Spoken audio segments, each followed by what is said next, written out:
দেখুন বন্ধুরা কতটা সুন্দর হয়েছে, আর কিন্তু উপরে তেলও লাগছে না হাতে, এত সুন্দর হয়েছে। না দেখলে বুঝতে পারবেন না। এই দেখুন ভেতরটা একদম নরম, উপরটা একদম মুচমুচে। বন্ধুরা কিছুক্ষণ ফ্রিজে রেখেও কিন্তু এগুলো ভাজলে খুব ভালো হয়। তেল গরম হয়ে গেছে, পরপর আমি একটা একটা করে দিয়ে দেবো। এই রেসিপিটা ভাজার সময় অবশ্যই জালটা কড়া দেবেন, নয়তো কিন্তু ছাড়িয়ে যাবে। ভাজা হয়ে গেছে, তুলে নেব।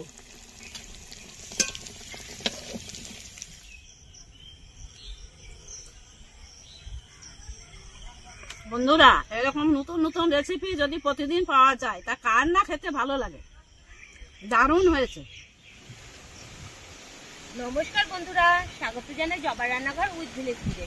আজকে একটা ইউনিক রেসিপি বানাবো, টিফিন রেসিপি। ভিডিওটি সম্পূর্ণ দেখবেন, ভালো লাগলে লাইক কমেন্ট শেয়ার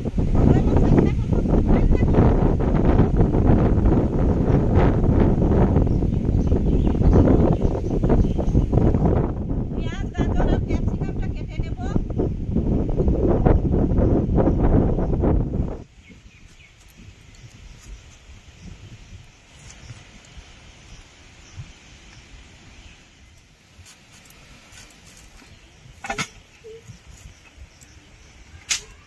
গাজরটা গ্রেট করে নেব।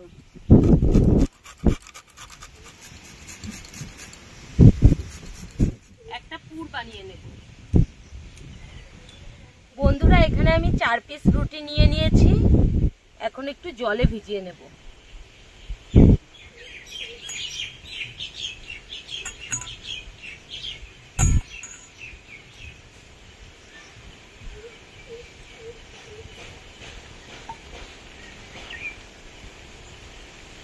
এই দুটো ভিজিয়ে নেব।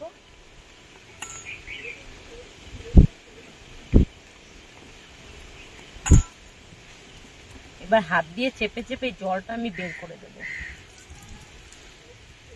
এই রুটির জলটা যেন একদম ভালো করে শুকনো হয়ে যায়। দেখুন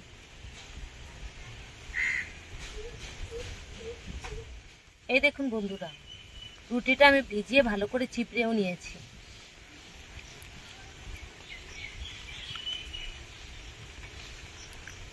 একটা পুর তৈরি করে নেব।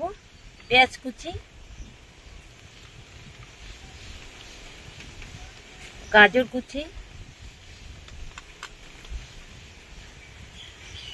কাঁচা লঙ্কা কুচি। কাঁচা লঙ্কা আপনারা আপনাদের পরিমাণ মতো দিয়ে দেবেন।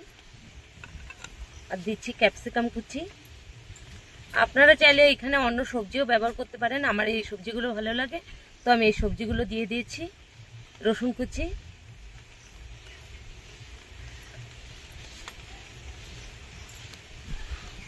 এক চামচ গোলমরিচ গুঁড়ো,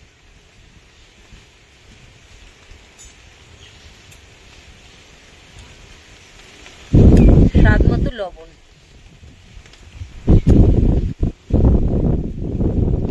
গরম মশলার গুঁড়ো অল্প করে, হাফ চামচ মতো,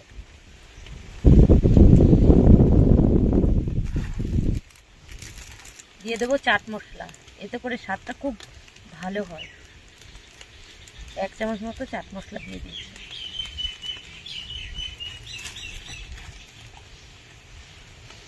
ধনেপাতা কুচি, উপর দিয়ে দেবো চিলি ফ্লেক্স।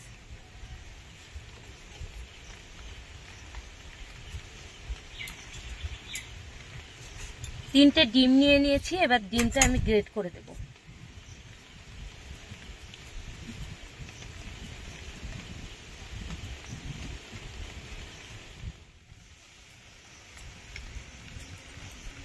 এইখানে আমি 3টে ডিম নিয়েছি, আপনারা চাইলে আরো বেশিও নিতে পারেন কি কম করেও নিতে পারেন। ডিমটা দিলে বেশি স্বাদ হয়। দেখুন এটা চিজ, আর এই রেসিপিতে একটাই চিজ ব্যবহার করা হবে। এই যে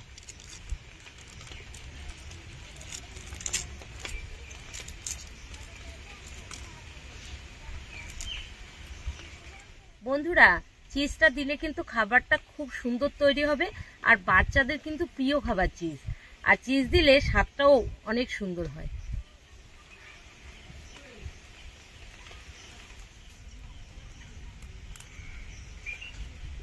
এবার ভালো করে মেখে নেব।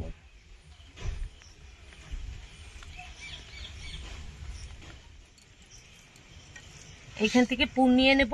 এই যে কিছুটা পুর নিয়ে গোল গোল করে ছেপ দিয়ে তারপরে চ্যাপটা করে দেবো।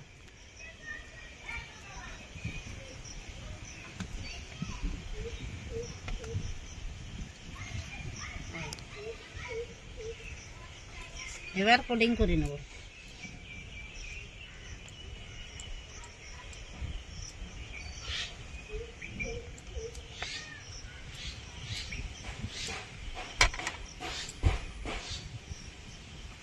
এই দেখুন হয়ে গেছে, এবার রেখে দেবো।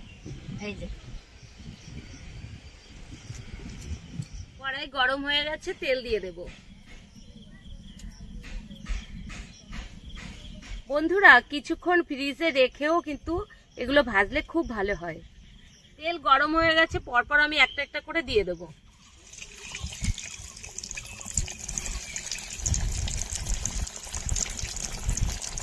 প্রত্যেকটা এরকম করে সাজিয়ে দেবো।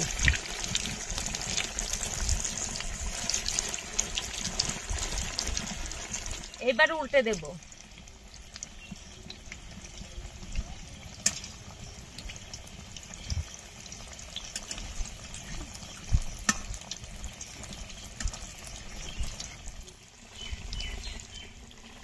এই রেসিপিটা ভাজার সময় অবশ্যই জালটা কড়া দেবেন, নয়তো কিন্তু ছাড়িয়ে যাবে। ভাজা হয়ে গেছে, তুলে নেব।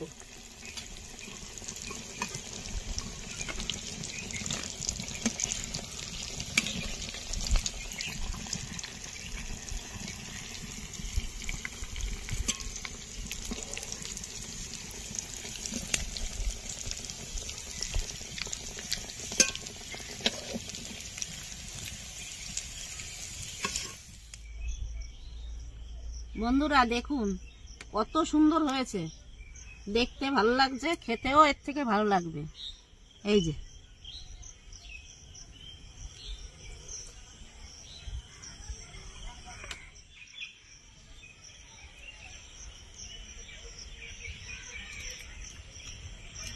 বন্ধুরা এরকম নতুন নতুন রেসিপি যদি প্রতিদিন পাওয়া যায় তা কার না খেতে ভালো লাগে।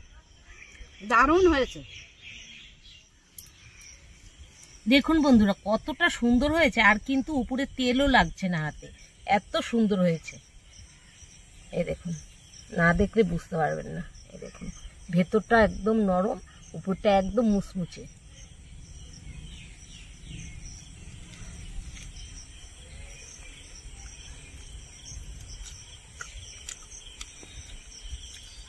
ছোট থেকে বড় যাদের দাঁতও নেই তারা ওই রেসিপিটা খেয়ে খুব মজা পাবে।